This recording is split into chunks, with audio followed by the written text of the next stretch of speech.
ఈ particular character సంధ్య క్యారెక్టర్‌కి శోభితానే ఎందుకు? ఏంటి ఇంతకుముందు తను యాక్ట్ చేసిన ఏ ఫిల్మ్ జూసి మీరు ఆవిడని ఈ క్యారెక్టర్‌కి చూజ్ చేసుకున్నారు?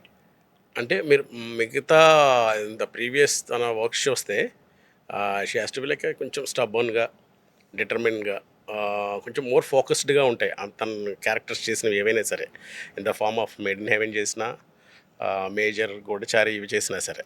ఈ ఫిల్మ్‌కి ఏంటంటే ఎమోషన్స్‌ని బయటకు చూపించకూడదు.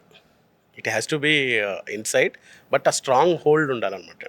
లైక్ తనకి నచ్చని జాబ్ చేస్తూ ఒక టైంలో ఆ జర్నలిస్ట్ ఏదైతే ఇప్పుడు టిపికల్ ఒక క్రైమ్ షో చేస్తూ ఉంటుంది యాక్చువల్గా యాహ్! టీవీ ఛానల్లో.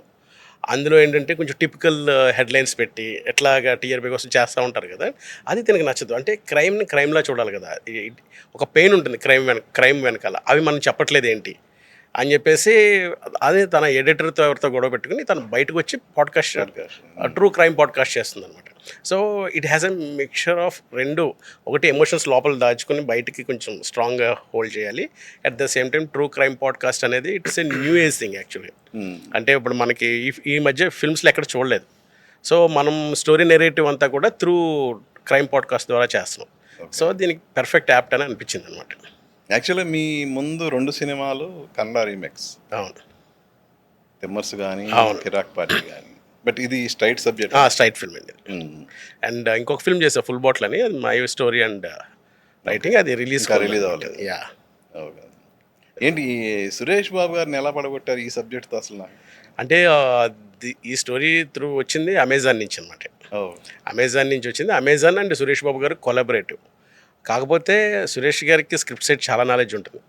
మనం వెళ్ళి ఈజీగా ఒక స్టోరీ చెప్పి సార్ మేము ఇది చేసేస్తున్నాం అంటే ఆయన ఒప్పుకోరు. హ్మ్. We have a lot of sittings. Okay. చాలా సిట్టింగ్స్ ఉంటాయి. చాలా ఆయన ప్రతిదీ అడుగుతారు. చాలా డౌట్స్ ఉంటాయి. అన్నీ క్లారిటీ తీసుకురావాలి. కానీ ఒక పాయింట్ ఆఫ్ టైం వరకు చేసాం అవన్నీ. చేసిన తర్వాత ఇంకా అక్కడి నుంచి ఏంటంటే సార్ మీరు మమ్మల్ని బిలీవ్ చేయండి. మేము దీన్ని విజువల్‌గా మీకు చూపిస్తాం. If you don't like it అప్పుడు చూద్దాం అని చెప్పేసి అంటే ఆయనకి ఒక నమ్మకం కుదిరింది మా మీద. సరే అమ్మ తీయండి మీరు అని చెప్పేసి చేసిన తర్వాత ఆయన రష్ చూసుకొని హి ఈస్ వెరీ హ్యాపీ.